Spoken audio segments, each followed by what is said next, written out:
I got this. I got this right this time, I think. Okay. All right. You sound confident, so I believe. All right. All right. Okay. You sound confident, so I believe. Huh? Okay, we are live, and we are here. We made it. Look at us. Hello, it is 7:10 a.m. for me on 7:10. But what's up, everybody? Oh wait, it is. It's 9:10 for me though. But it's not Pacific. 9:10 in real time. What is real time? Pacific time. Oh.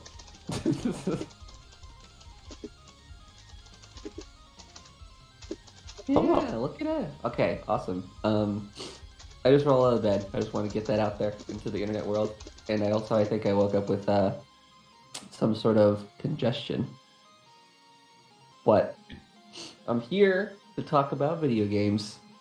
I'm here too to talk about video games, and I am thankful to be on this show podcast type thing. But I'm thankful to be here. It's like a weird live discussion hybrid. I don't know. Well, I'm thankful to be here. Just trying out different things to keep things interesting and to keep it so that there's not a lot of editing involved. So that way I can keep things coming out for people. Understood. Yeah. Trying out different things. Next time it's going to be a rap battle. Do you guys want to? If you want me to do the entire thing in rhyme, I can try it. I took improv in high school. I would like to see that. Okay, well, it ain't gonna be this time, but next time. So, if you guys are listening, if you're here in the chat, please let us know how the audio levels are. I listened to them a little bit. They sound okay. So hopefully things are set up properly. But Alec and stuff, do you want to introduce yourself real quick? Yeah, sure. My name is Alec, aka Alec and Stuff.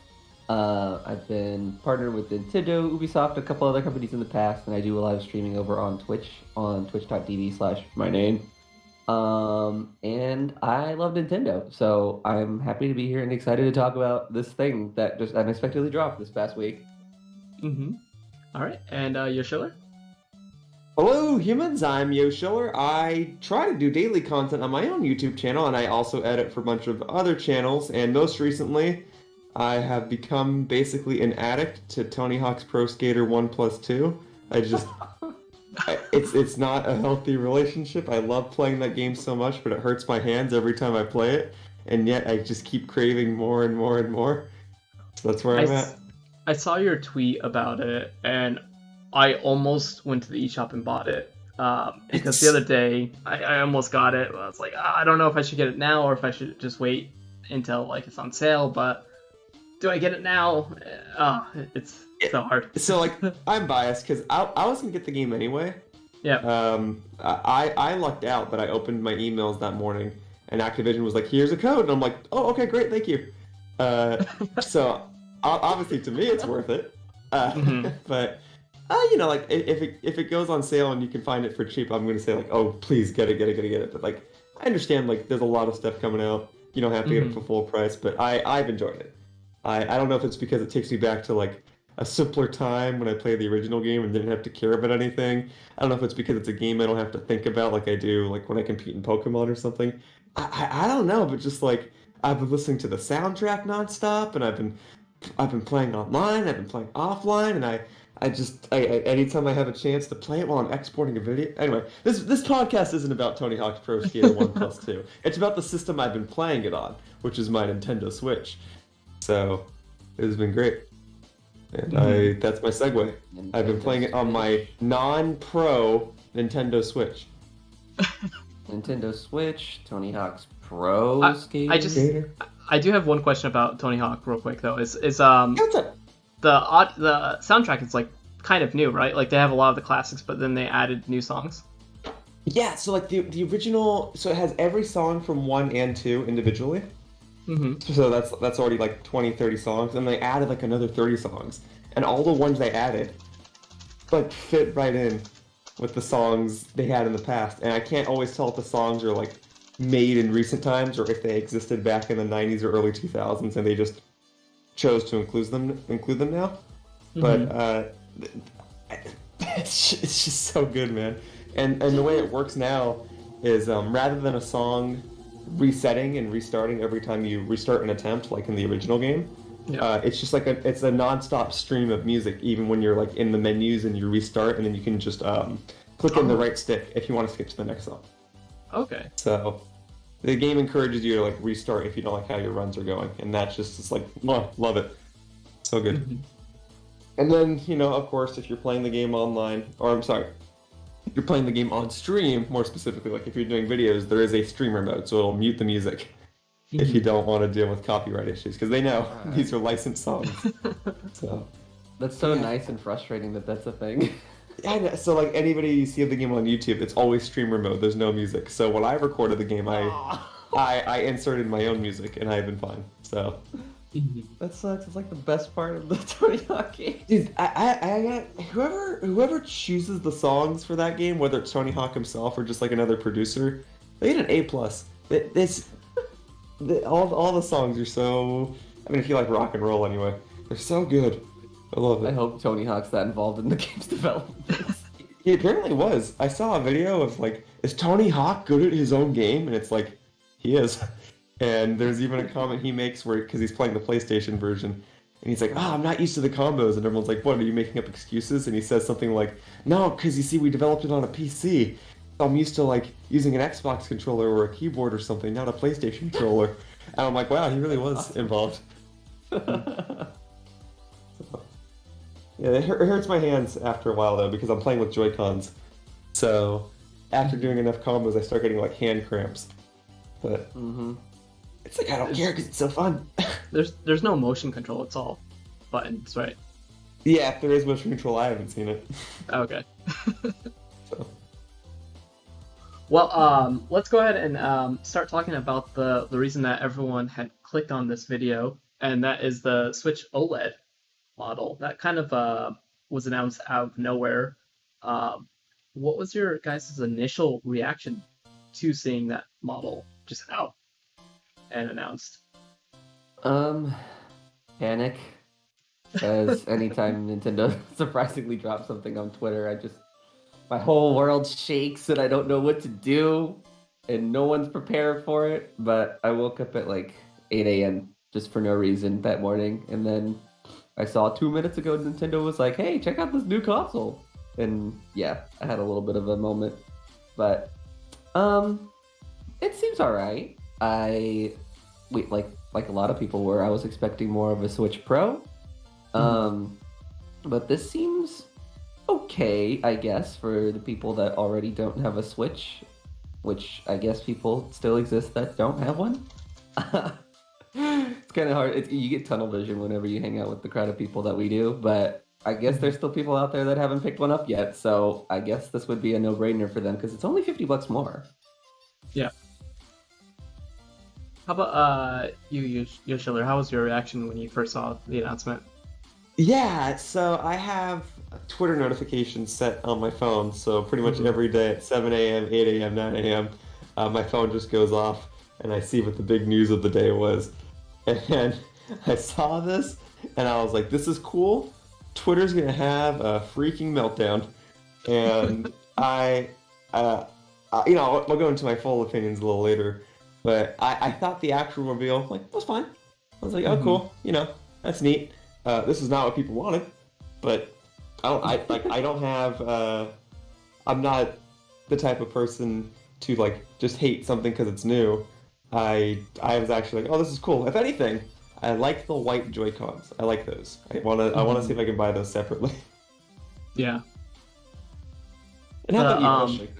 The white color scheme is really nice. I'm glad that they're also doing a normal red and blue color, because I think I prefer the red and blue Joy-Cons though, just because it gives it a little bit more flavor. But it does, the white color kind of gives it a more professional, more tech enthusiast kind of look, which is really nice. But yeah, I was really surprised about the announcement. I was about to go to bed. I was like in bed with my wife, and I get like a bunch of DMs from people like, "Oh, did you see that Switch Pro was just announced?" I was like, "What?" So He rises like- out of bed immediately. sorry, honey, I have to go. I need to go Duty argue on the calls. internet. I understand. Yeah. So, yeah, and then I watched the trailer, and immediately I was like, okay, I know how this is gonna go down. Yeah, exactly. Yeah, I think looking back on it, one thing that Nintendo did right is not announcing this at E3. I think if Nintendo Yeah. announced this at E3, it would have been the only thing people talked about from E3, and I think not that's in a exactly good way. right. Yeah, I think that's why they held off till now. Because if they announced this prior to E3, people would have had a meltdown. But at least this way, people's expectations weren't. I guess the word I'll use would be tainted. Like people could Mhm. go into Nintendo wondering what they were going to show. And I guess in the grand scheme of things, it's better that people watched Nintendo's E3 conference and said, "Where's the Switch Pro?" rather than, "I can't believe that was the quote unquote Switch Pro." So I think it works out better this way because now it makes sense, right? It was very clear that Nintendo's E3 conference was meant to focus on the games, and that this type of announcement doesn't really fit with an E3 type presentation that Nintendo showed. At least it doesn't make sense to me. Yeah. I know Nintendo has obviously unveiled new models of stuff in their directs before, but now this makes more sense because this is less of a new model. It is a new model, but it's less of the big upgrade change of the industry that we were expecting, and more of just like, here's another version you can get because it's a company and it looks good for PR, and it's just something we can put on the market. You know, they're not going to unveil their NES Mini in E3 or their SNES Mini in E3 because it's like a separate market they're catering to. Mhm. So it looks good for investors to do something like this, but it's not something that everyone has to see. So I get it. Yeah. Yeah, Cyber RB25, they mentioned that Nintendo hasn't announced hardware in E3 since the Wii U. Not even the 3DS upgrades were announced there. And not Sure. the Switch itself. It's true. They announced the new 3DS in that one Nintendo Direct that unveiled Shulk for Super Smash Yeah. Bros. But aside from that, yeah, I mean they haven't unveiled a new console since the Wii U at E3. That's absolutely correct. And even then, they unveiled it in 2011, and they had to re-unveil it in Yeah. 2012. And even when they did that, they had a separate presentation for it where they had like Iwata put the gloves on and like take the The unbox the Wii U. unboxing. Yeah, so like I get it, and it's just weird because like it's almost a new era for Nintendo ever since the Switch came out. So like we were also thinking, you know, I guess they could show it during E3. Why wouldn't they, right? But now it just makes more sense to me now that we've seen everything. Mhm. I think with the Wii U, there was also, it was showed off so poorly that they're really trying not to do that again.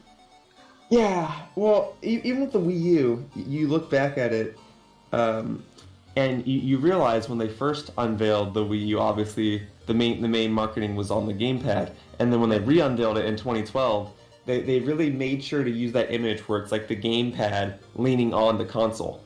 It's like that diagonal view, and I was like, that's a much better image. Like I totally understand it now. So here with the Switch, actually that is a good example. Even with the Switch OLED, they make sure to show like that picture of that hand like picking the OLED version of the Switch out of the dock. So it's like new dock and new Switch. Like that's the point. So Yeah. it also helps that again it's going for this white color scheme. I know you said you like the neon color scheme, and I get it. But I think for marketing's sake, showing this white version here benefits the fact that it's also a new dock. Yeah, So. it makes it. They haven't had a white version of the Switch so far, right? Correct me if I'm wrong. No. So this don't is think they like, have. yeah. So I think they were kind of maybe saving it for like a revision. Yeah. White is a sleek, modern color that works well in appealing to a tech crowd. Yeah. So if anything, I'm surprised they didn't debut the Switch with this, but it works now. Yeah. What do you think, Yeah. Alec? Do you think that it's a good idea that they didn't show it off at E3 in retrospect? I can kind of see it both ways, I guess. Being that it's just, and from my perspective, this upgrade, I guess, for lack of a better term, isn't really all that much of an upgrade, to be kind of blunt about it. Yeah. Because effectively, I mean, for me and a lot of other people I know, I realize that is a very anecdotal example, but using it in docked mode, this is the exact same thing. There's nothing different about it. It's just the screen that is nicer. Debatably so, because we don't actually know what kind of OLED panel this is. And for those that don't know, OLED is a term that's used for what kind of screen it is, but there's also different variations of it. It's much similar to like a 4K screen or any other kind of screen, really. So even then, I don't know if it would be something that, like, as a tech enthusiast like myself, that I would consider a meaningful upgrade. If I was just given one, I mean, I'd be super excited about it and stoked and stuff, obviously.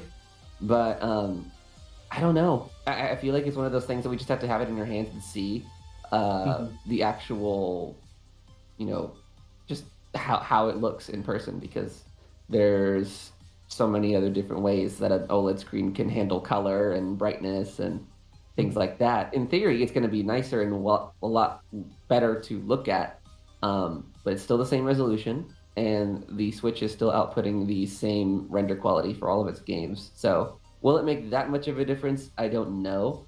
But with all that said, what I'm trying to say is that being that it's such a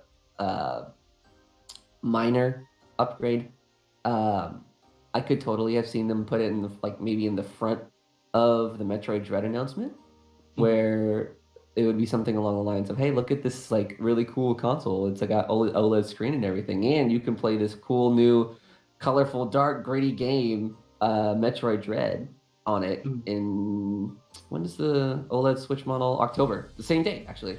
Yeah. So I could totally have seen it slotted in there, but I also see why it wouldn't have really left a big impression had you put it in there anyway. I feel like between those two things, Metroid Dread would have definitely been the more talked about thing regardless. So I could see it both ways, but I guess I'm kind of glad that it's here now rather than before, just because I have more of a space to talk about it and think about it instead of just seeing it on screen and going, ooh, awesome, slams credit card on the table, I'll take 10, because I have that problem when Nintendo releases console variations. I want to say real quickly, I really appreciate and respect how Nintendo actually unveiled Metroid Dread at E3. I think that's one of the most perfect ways you can unveil a game. But part of me also thinks it would have been fun now that you mentioned it, where if Nintendo started their presentation we have a new Nintendo Switch model, and the trailer's exactly the same, and it has the Breath of the Wild 2 clips and the Brilliant Diamond clips, and then you just see Metroid on there, and you're like, wait a minute, what was that?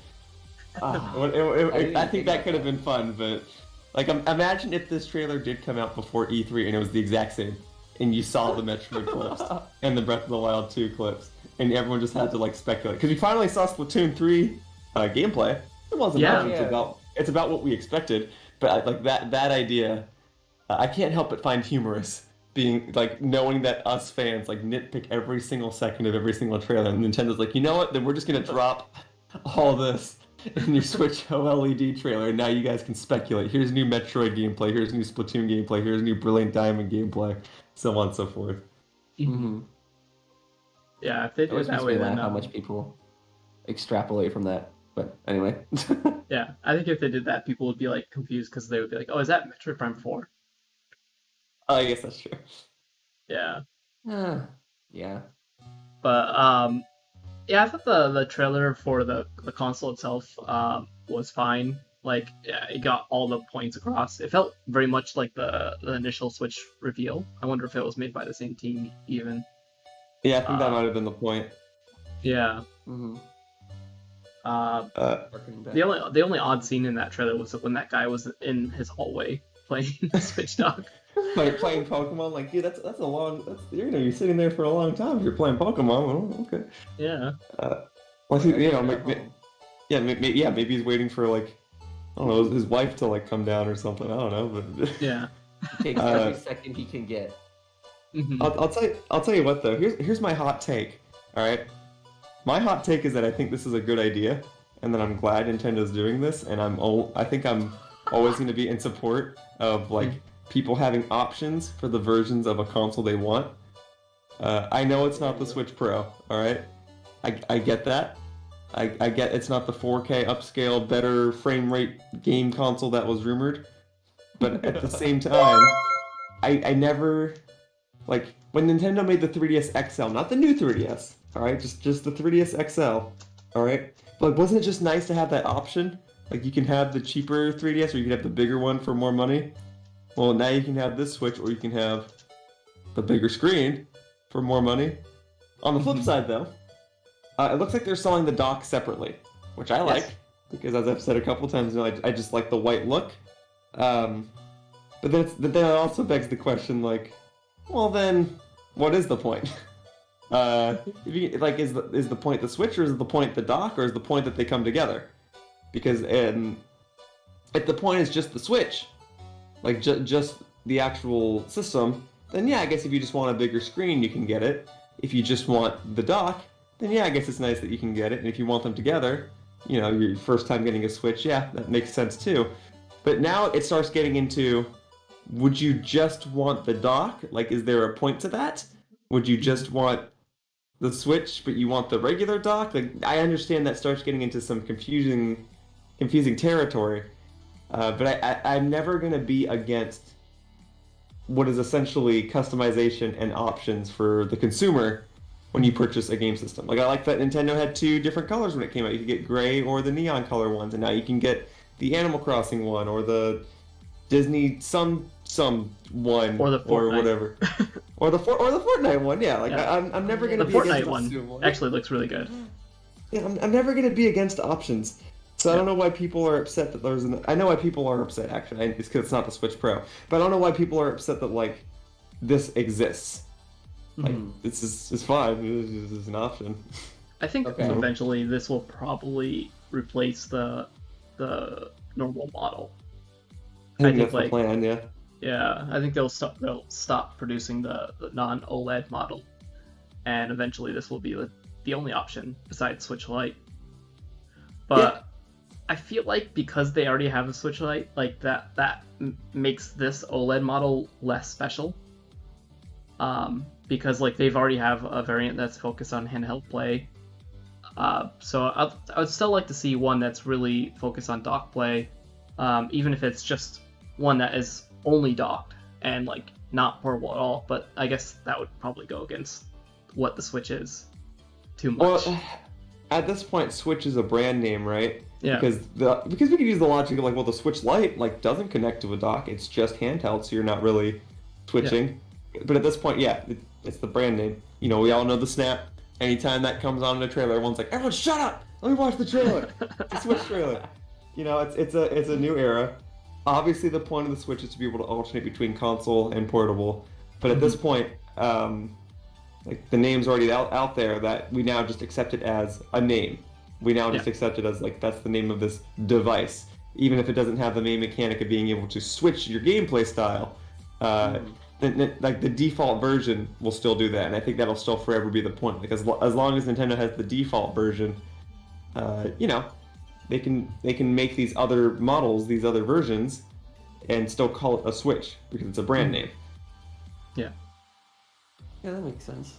Like we all know the Wii, right? But people forget like there's also a version of the Wii that's like instead of a big white rectangle, there's like a small red box that doesn't have internet connection. It's like, but that's also a Wii because it's a brand name.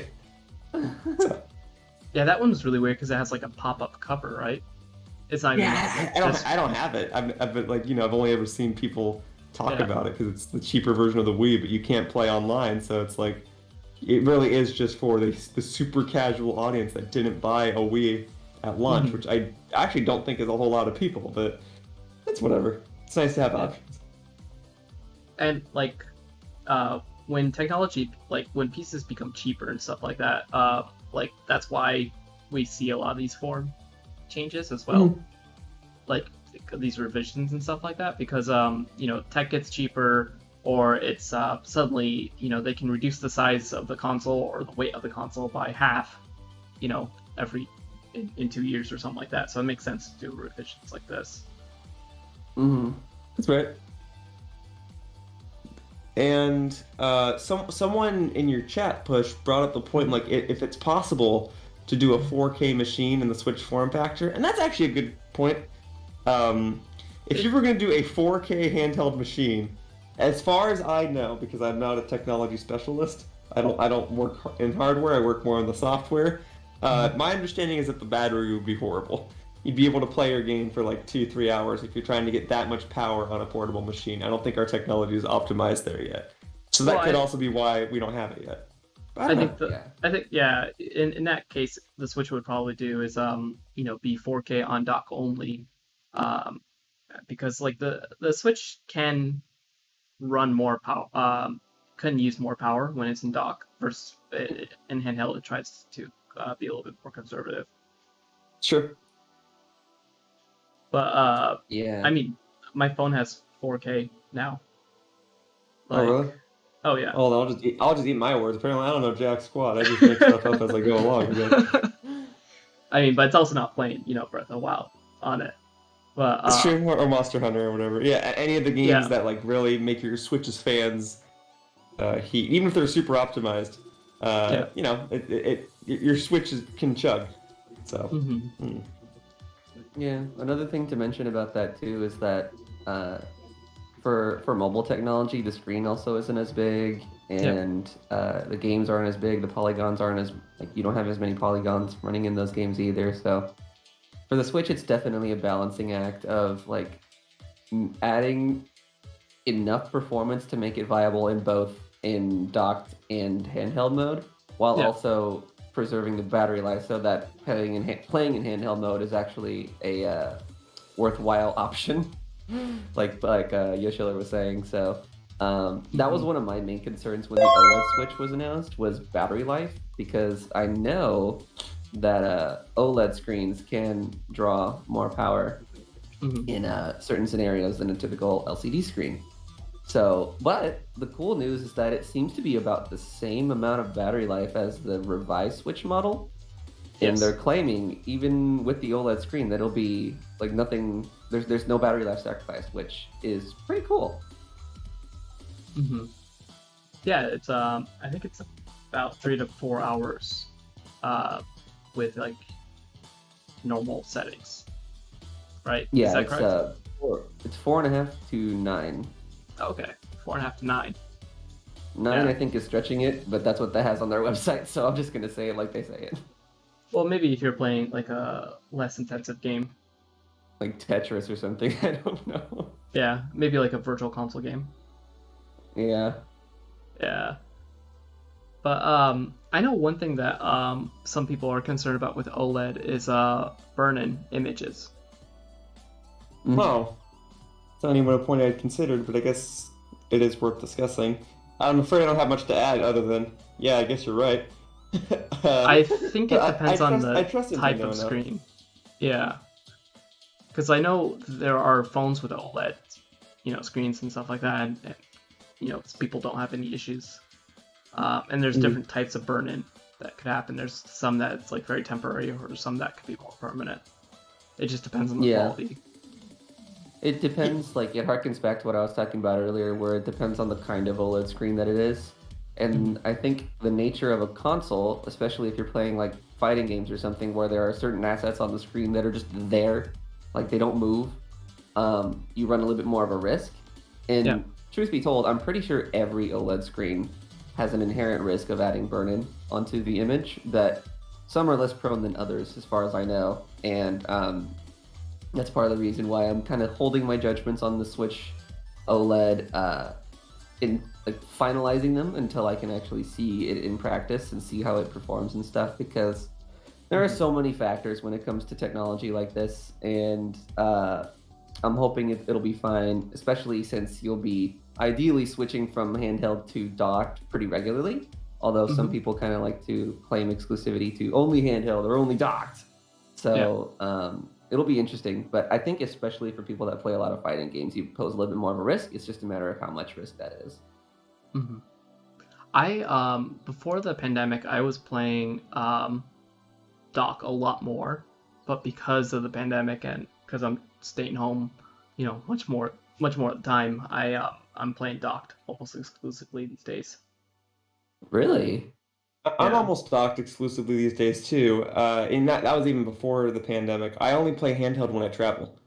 I'm not the type of guy to take the Switch out of my dock and like play in my bed. I'll just my TV is already close enough to my bed, so I just turn the TV on. So I don't have a need for an upgraded handheld console, but I'm not most people. I actually assume most people do play in handheld. And like I primarily play in docked because I make YouTube videos, right? Yeah. And I'm sure a lot of people play in docked too, but I think the reason the Switch has been so successful is because a lot of people play in handheld. They really for sure. want to emphasize that handheld point. Most people in the trailer, even in this OLED model trailer, they're playing it in handheld because that's the whole point of this version.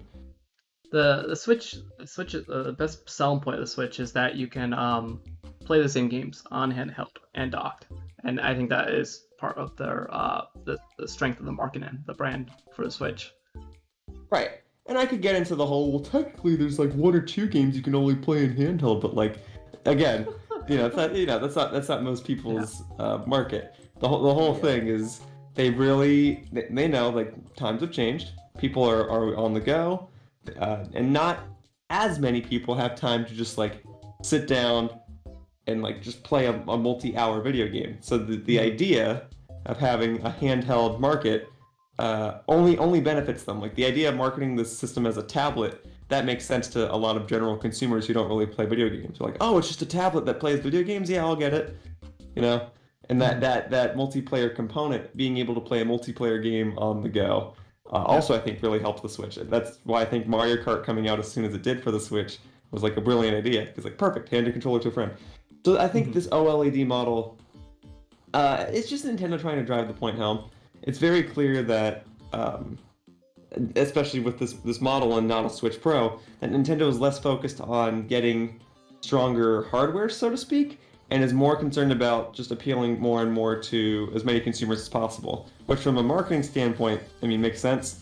You work in any press release company, and you're never going to tell them, I'd rather focus on this one specific group than appeal to a general audience. And they're going to look at you and be like, are you nuts?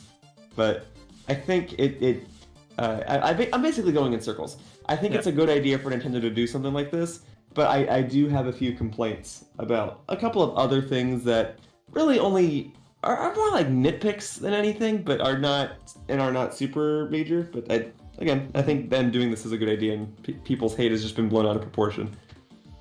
I think Hyper in the chat, he said that they said that born to play handheld, forced to play dock, thanks Joy-Con drift. I pretty much have a similar situation as well, because my all my Joy-Cons have the drift. So I was really hoping that all the left ones. Oh, that's so annoying. It's the worst. So I was really hoping that they would update the Joy-Con, even if it's a silent revision, just to help address that issue. It would be so great. I would be so grateful, Nintendo. Please just fix the controllers. I think that was actually confirmed that they are indeed the same thing. They did. As the original controllers. Yeah. So at least they look pretty. It's a slick design. So now I'm gonna get into the part that I don't like as much about it. Okay, that's cool. The dock. It has an Ethernet port, which I think is a great idea, and I acknowledge that Nintendo only has so much space, right, where they can add features to this dock without making it bigger or moving too many parts around. I totally get that. Despite all that, I do not approve of the idea of Nintendo taking away a USB port for an Ethernet port. And it also seems a little weird that they would do that.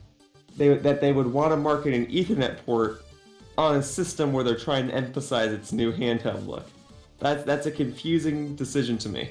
I feel like if, let's say, there actually is a Switch Pro coming along, I feel like that when you want to appeal to people who play the game docked, that's where you show an Ethernet port.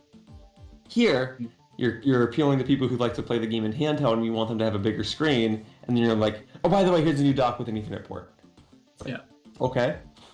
Yeah. And then in taking away a USB port, you run into some issues, and you might see competitive Smash players talking about this because normally when you play at home and you want to play online, you want to have a good internet connection, then you do buy a device that connects to USB, and that device then connects to an Ethernet cable. It's that Ethernet LAN adapter that Nintendo has, and I have it, and I use it, and I get it. It takes up a USB port. But when you set up a Nintendo Switch at events, like at a tournament or something, you don't need an Ethernet port. You want the extra USB ports because you want to hook up the GameCube controller adapter.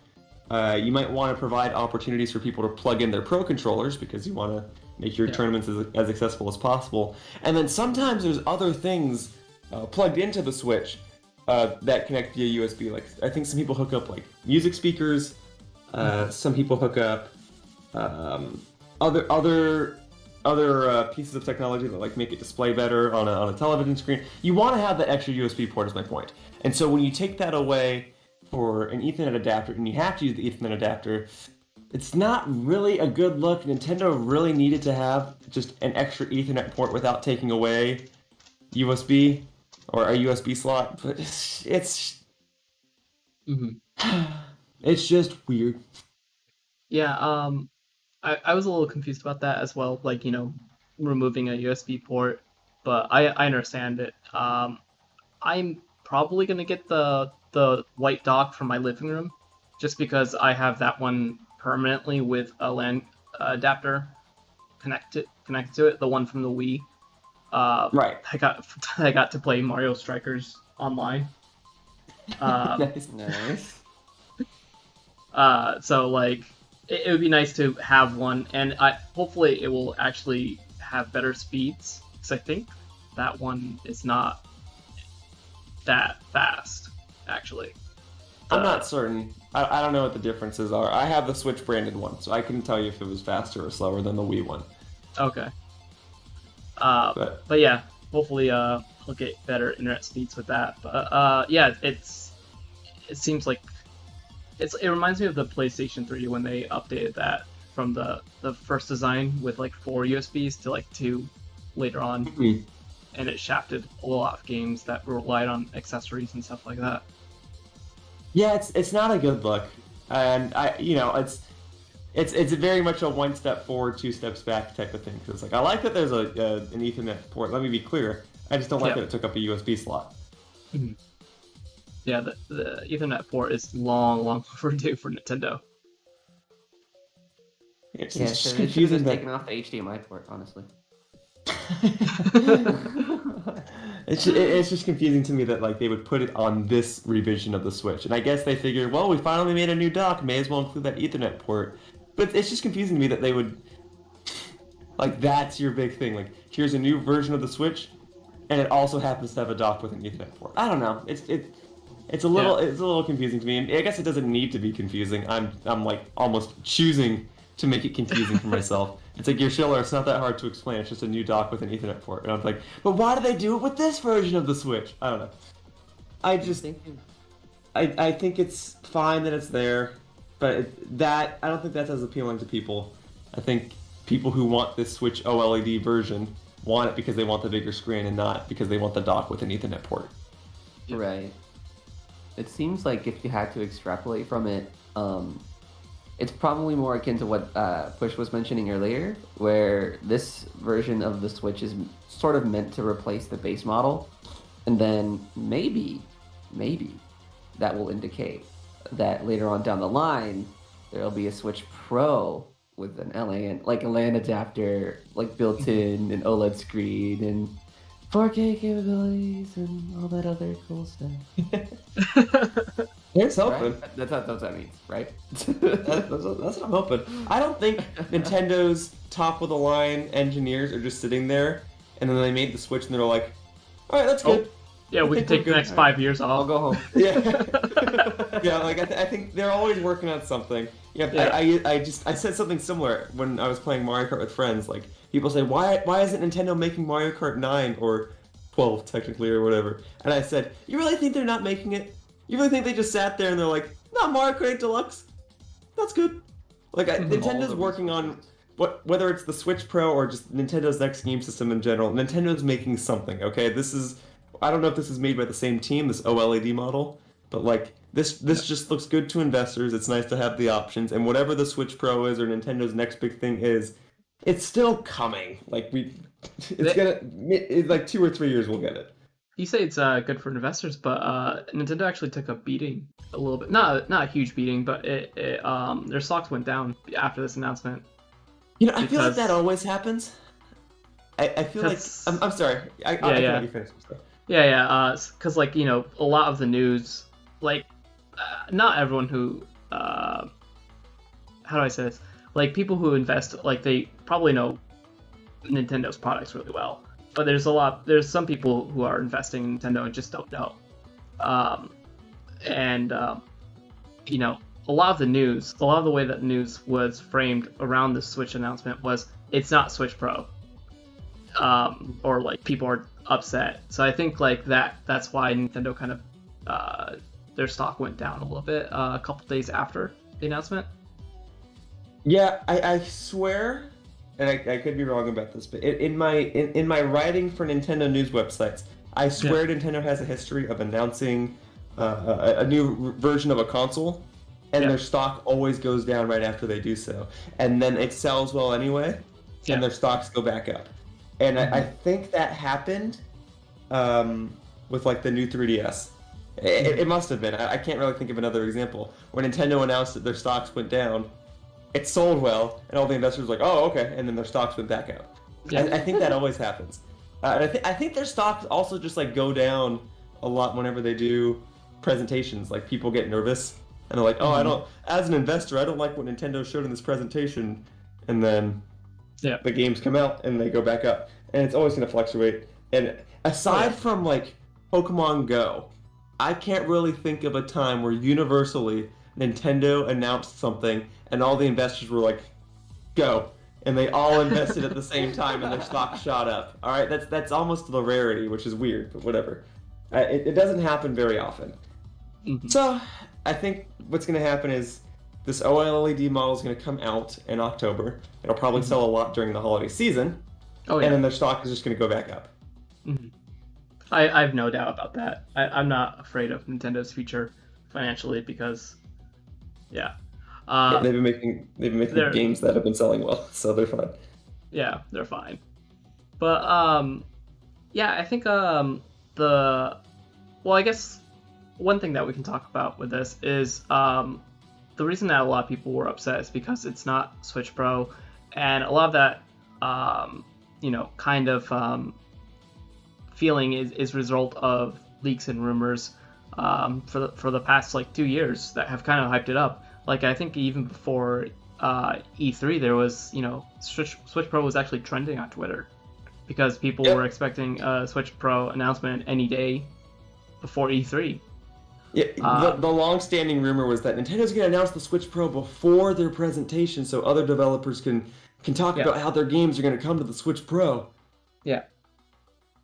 And as we saw, that didn't happen at all. None of the games shown at E3,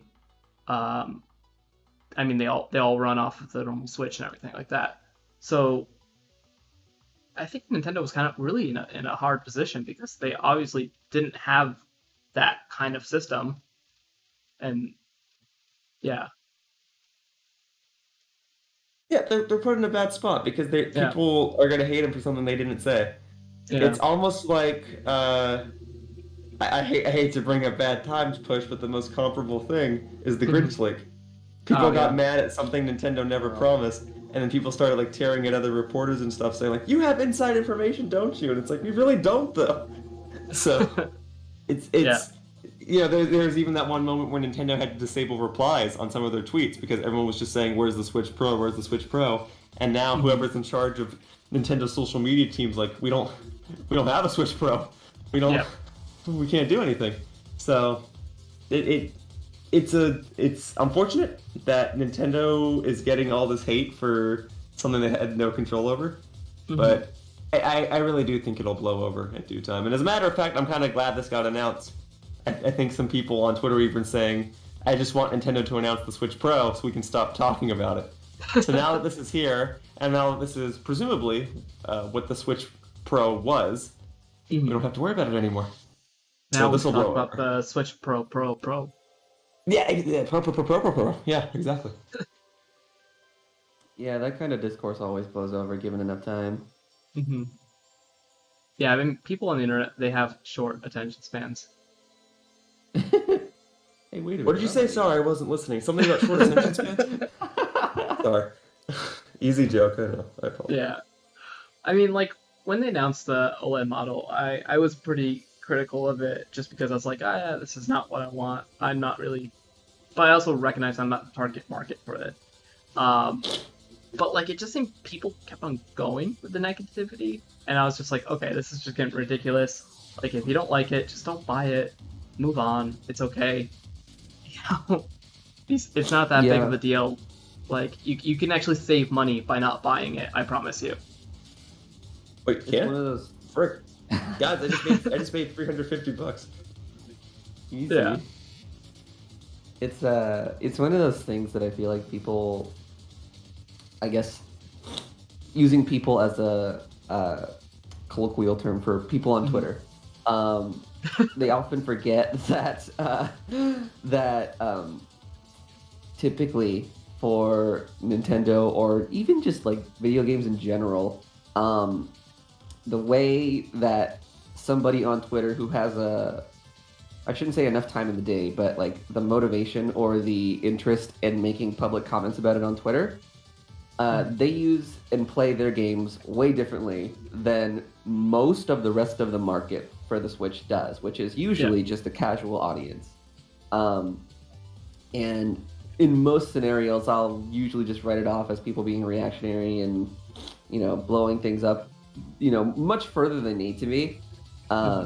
In this scenario, though, I do kind of get the frustration because it's been however many years since the Switch has come out, and we're all kind of twiddling our thumbs just waiting for, seeing all these other game companies do pro models and thinking like, oh, wow, like licking our chops like, Breath of the Wild 2 could look really good in 4K and all these other cool improvements, and then it didn't happen. So I get the frustration, but at the same time, something like this is not meant for you.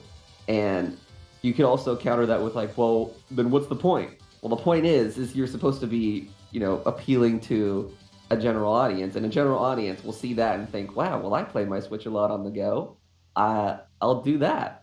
And I play it a lot at work or in the break room and stuff, and I don't really play it dock. This makes so much sense. And it's the same battery life. Oh my God, sign me up. So I think people on Twitter could use with a little bit more of a shift in perspective, or just switching their lens over to think about things in a general sense. Because for me, you and pretty much everyone else in this space, we use and play our games way differently than everyone else in the world does. So I think that's something to keep in mind when certain announcements happen like this. I think people don't give Nintendo enough credit where it's due, in that there's a lot of researchers and marketing specialists that led up to this decision, and a lot of the times they'll know a little bit more about their audience than we ever will. So I think this was just a good announcement overall. Not for me, but overall, pretty good. And that's my TED Talk. Yeah, I think Haitani in the chat, well, he's actually playing Spazzy, but people were expecting a new 3DS without a 3DS XL. It's kind of something like that, and that's probably exactly right. I think that's a very good situation to compare it to. Because I mean, I we love have this my 3DS XL. I didn't get the 3DS XL, but I did get the new 3DS. You see, this is just I'm the referencing opposite. my problem. I had the 3DS XL, but I never got a new 3DS. Oh, the new 3DS was glorious. I love it. And I've touched a new 3DS, but I don't own one. But I think that's a good way of putting it, though. I once again would like to reiterate that having more options on the market is a good thing, if not for Nintendo's weird naming scheme sometimes with the new 3DS. But just having more ways to access the system for different consumers, I think, will only benefit them. Do you think that the OLED name is a good name? I'm always happy that they didn't go with new, but yeah, I'm also I think it's confused good, about but how better. could you still pick a bad name? Here's how I see it, okay? Because I try to view this from the perspective of someone who Yeah. doesn't really play games and keep up with the Nintendo news, and someone who goes to a store to buy a game system for their child, and they say, "Hi, I want the Nintendo Switch," and then the employee goes, "Do you want the regular version or the OLED model?" And that works better to me than, "Oh, I'm trying to buy a Nintendo 3DS. Oh, do you want the regular version or the new version?" I understand guess I that, want but the new version. how many Here's people? my thing with that though. Yeah. If I said Nintendo Switch OLED to my mom, she's not Yeah. gonna know what OLED even means. Exactly. Well, you know what though? you say that. I think you saying OLED model is fine. What I think runs into more difficulty is when something sounds similar to another version. It's very clear, like OLED version Switch does not sound like another version of the Switch that exists, right? You might say, what the heck am I talking about? The example I will give you is that the Mario Kart game on 3DS is not called Mario Kart 3DS, right? It is called Mario Kart 7. And I remember one time I went to Target, and it was soon after Mario Kart 7 had come out, and I couldn't help but notice that Mario Kart DS, because they were still selling DS games at the time, had a shelf, and it was completely sold out. And my first instinct was to believe that a lot of parents went to Target, their kids said, "I wanted Mario Kart on the 3DS," and the parents saw, "Oh, Mario Kart DS, this must be it." So I think if you tell your mom, or your dad, parental guardian, whatever, and you say, "I want the Switch OLED version," that's a lot, for as technical as that sounds, that's easier to convey than, "I want the new 3DS. I want the, I don't know, 3DS XL, I don't know." Counterpoint: Nintendo is always bad with names, and like Yes, we have the Switch I can't argue Lite. with that. We have the Switch Lite already, and the Switch Normal, and so it's not. It wouldn't be out. It would be consistent to kind of give it a different name. To be like, Yes, I guess my point was just it is better than calling it the new Switch. I think we can all agree with that. I think because it's specifically OLED model, I think that'll there's still going to be confusion. I think there always will be. I think that at least helps clear it up a little bit. If anything, all right, here's my counterpoint to your counterpoint. Maybe the kids should just go with the mom to the store. Oh yeah. Point it out themselves. Because that's the only way you're going to make sure you skip a few steps in returning something you didn't want and whatever. All right, bud. I have a counterpoint to your counterpoint to my counterpoint. Yeah, what's that? You want them to ruin Christmas by bringing them over to the store and ruining the surprise and explaining which version of the Switch they specifically want. Yeah, what's that? It's the story of how Yoshilla ruined Christmas. He's the Grinch. That's me, man. I am the Grinch Link. You're hired by Nintendo to plant fake leaks. But people caught me sticking Shadow the Hedgehog on the Smash banner. Oops. So that's where we're at. Well. So are you guys gonna get the OLED model? After I wait a few years just to scout out and camp if there's a Switch Pro. If there isn't, I will. But I should like a day one for me. Yeah, I should probably save money. The main reason that was enticing me to get it was my current Switch. I've already sent it in for repairs in the past because it was having overheating problems, and I've since then taken care of that. Since it came back, it hasn't overheated since. but it always makes me nervous that I'm going to run into issues like that again, and I'm going to have to spend another $100 to get it fixed. So part of me was wondering, the base price to get something fixed from Nintendo is $100. Jesus. So I'm wondering, like, maybe I should just buy this other version of the Switch and transfer my stuff over, and then use my old version of the Switch for something else. Because I'm not gonna get too into detail with this, but I had this idea for a Switch where you could like play games on your back, and I was like, maybe I could do a test drive for that with my current version of the Switch and buy the OLED version and play that version at home, or vice versa. Yeah. Basically, that you're telling me about sticking it in your backpack? Yeah, I'd have a use for a second Switch, but I'm not in a rush for it. So I'm not certain. Maybe I'll get the dock because I actually do use the Ethernet port. So it's like, maybe. But I'm not certain right now. I want the Joy-Cons though. If anything, I want those. Those are spicy. Yeah. Mm-hmm. What about you, Push Dustin? I am not gonna get it. I think I might get the dock just for the built-in Ethernet cable, but yeah, definitely probably not gonna get the normal model. I think I'll probably pick up Oculus Rift instead, actually, because I was thinking that there would be like a Switch revision sometime this year, and so like I've already kind of like budgeted, my savings and everything to anticipate for that for this holiday season. So yeah, I'll probably just pick up an Oculus Rift or a PlayStation 5 if I can find one. Oh yeah. Yeah. Well, your new dock will look nice next to it. Yeah. I'm sorry, I don't remember who brought it up, but someone mentioned Vikas Tawari was asking any update on what happened with Go Nintendo. The short answer is no. I can provide some insight to that if you guys want, but I'm gonna let you guys know from my insight doesn't provide much insight at all, really. My perspective doesn't really change the general common knowledge. So if you want me to go into that, I can, but that's up to you, Push. I was gonna say, like, we had an update from Kevin, I think, about a month after he stopped posting, saying that, something came up and he could no longer attend to the website.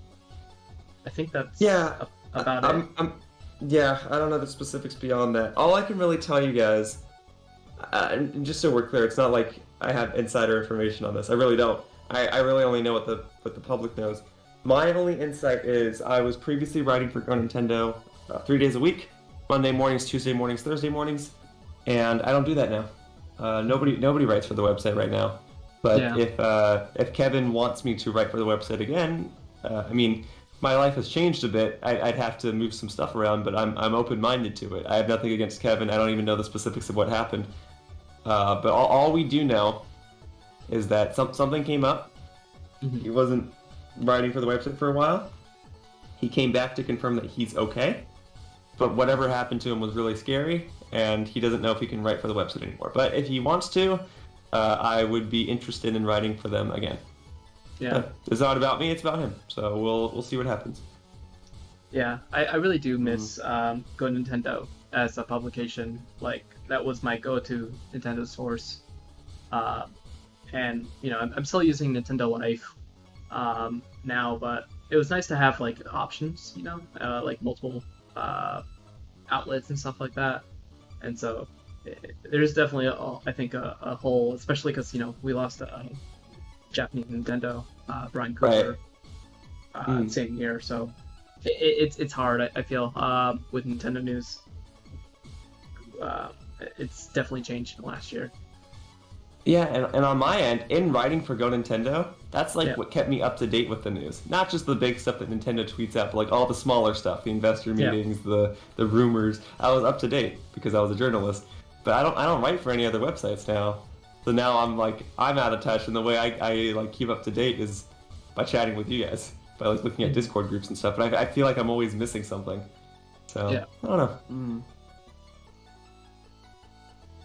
But that's it. Yeah. That's where we're at. I don't know what Kevin's doing these days. I hope he's okay. I wish him well. I don't have anything against him, and we just have to wait and see what happens. Yeah, Kevin absolutely wonderful person. Every interaction I've had with him has been fantastic.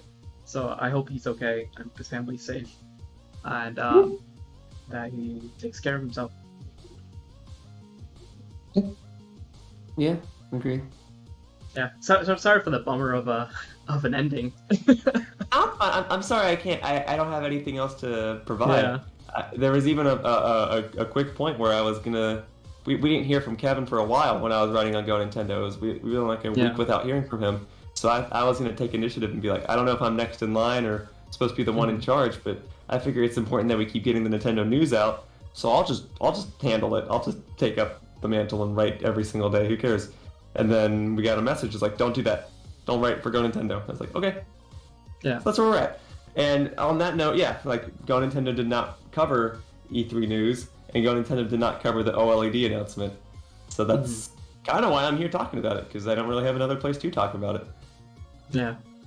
Well, I appreciate you coming on here and talking with us today about this. Yeah, thanks for having me on. Yeah. Is there any final thoughts that you have on the Switch OLED? It's cool for people that are in the market for a new one or don't have one yet. And the color scheme is pretty. I like the all white. Yeah. I like the color scheme. I'm glad it exists. I'm not gonna get it, and I'm interested in the dock, even though I acknowledge that taking up a USB slot for an Ethernet port isn't the greatest idea. But I'm a little bit of a hypocrite because I'll probably buy it anyway. But I like that it exists. Okay. And I think that basically wraps it up for this week. This week a little bit shorter. Sorry, I've just been exhausted this whole week. So thanks again for everyone for joining, and I hope you. Where can people find you? Let's do that real quick. Sure. Yoshila, you go first. Well, my name is Yo Schiller, and I make YouTube videos, and it's been a pleasure being here. There you go. My name is Alec, and I stream a lot on Twitch and upload the highlights to YouTube. And we also oftentimes discuss a lot about video games as well on other places on the internet. But all that is on Twitch and YouTube. Yeah. Oh, we got just a couple of questions. How's the conversions between OG and OLED in Japan? I think it's a small bump in price. I think it's about 300. It's $350, right? That's what I keep hearing. Yeah, I think it's the same in Japan, where it's like about $350. So. Okay. So about a $50 or what was that, like 5,000? Yeah, 5,000 yen increase. So not bad. Yeah. Well, again, thank you everyone for joining us. Sorry that it's short this week. I'll do another live stream discussion next week, so be sure to keep an eye out for that. And thanks again for joining. See ya. Sure. Thank you and goodbye. Whoosh. Goodbye.